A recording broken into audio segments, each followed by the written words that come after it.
This time I'm going to try something a little different. A creepy history, the Dyatlov Pass incident. On February 1st, 1959, 9 Russian hikers on the trek of a lifetime through the Ural Mountains pitched a tent and settled in for the night.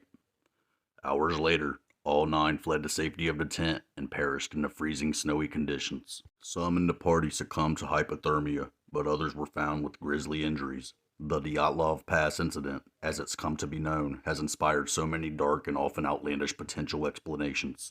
Before delving into the most prominent theories, let's consider the facts of the matter.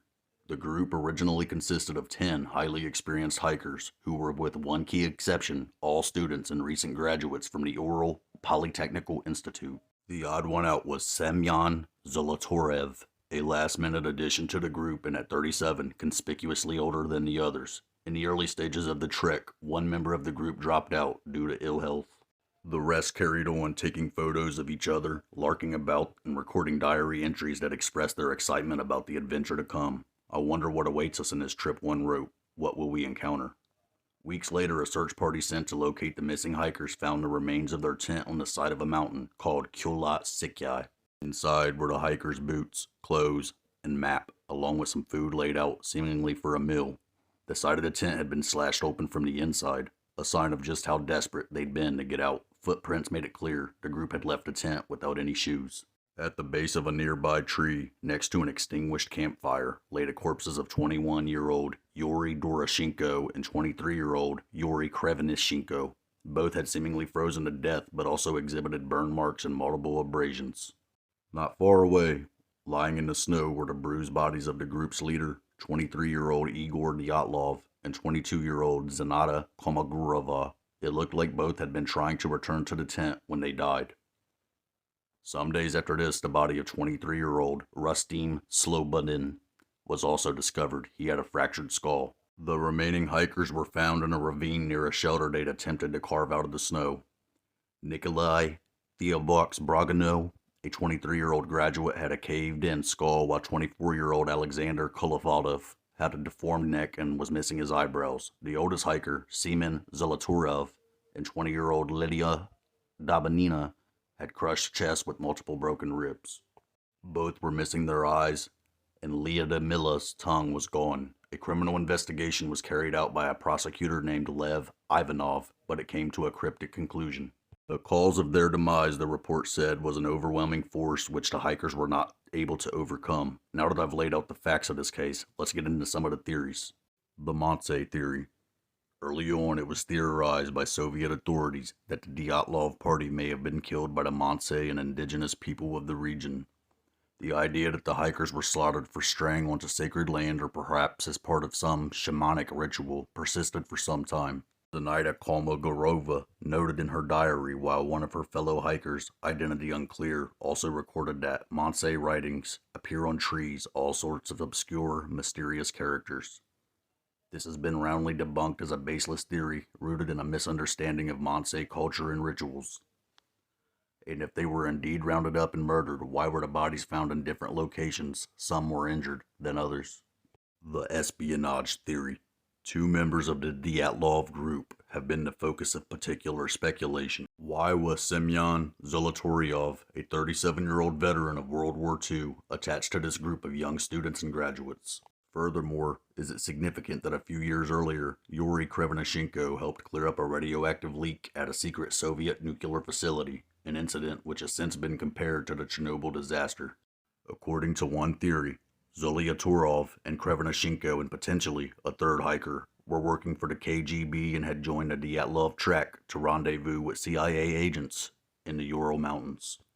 While handing over radioactive materials and fake nuclear secrets, the Russians were supposed to take photos of the American agents.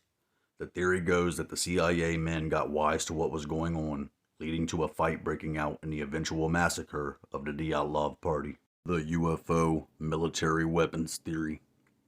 In 1990, Lev Ivanov, the man who led the initial investigation into the incident, published a sensational article claiming he'd been ordered to censor some of his key findings. In particular, the unusual char marks on trees near where the bodies were found, which in Ivanov's view confirmed a source of heat ray that had been purposely aimed at some of the helpless hikers. His article also alleged that floating balls of light and other weird phenomena had been reported over the Ural Mountains in February. Ivanov doesn't mince words, saying that, based on the evidence gathered, the role of UFOs in this tragedy was quite obvious. Whether these supposed UFOs were of alien origin or were experimental Soviet weapons depends on which version of this theory you believe.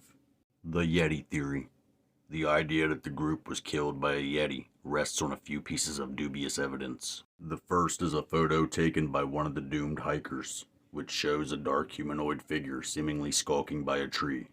But was this a fearsome figure from the annals of cryptozoology or simply a blurry image of another hiker?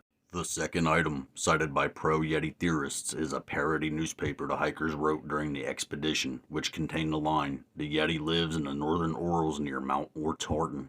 While this was clearly intended as a joke, other stories in the parody newspaper were exaggerated accounts of things the hikers really did. So, according to this theory, the satirical entry on the Yeti was inspired by a real sighting of the creature, which stalked and eventually killed the entire group. The slab avalanche theory. The most widely accepted theory is also the most mundane. The group fled the tent because of a slab avalanche, then succumbed to the harsh conditions. A slab avalanche is where a compacted block of snow slides down a slope when the underlying weaker snow layer gives away. According to this theory, a combination of factors including mountain winds known as katabatic winds and a weakening of the mountain snow during the pitching of the tent led to the catastrophic avalanche.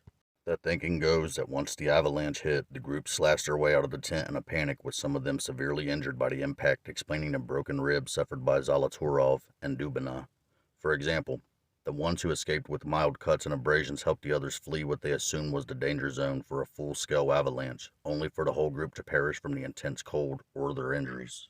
Alternatively, all 9 hikers may have escaped the crushed tent without serious injuries, which would explain why there were no tracks in the snow suggesting people had been assisted or dragged. Thereafter, 2 succumbed to the cold by the tree, 3 froze to death trying to get back to the tent, and 4 others died by the ravine, some being badly injured or killed while trying to create a snow shelter. The gruesome facial damage could have been the result of animal scavengers and decomposition. Many Dyatlov commentators are skeptical, and the finer details of the slab avalanche theory are hotly debated. Ultimately, though, it remains perhaps the most plausible explanation of what befell the explorers that cold, bleak night in 1959.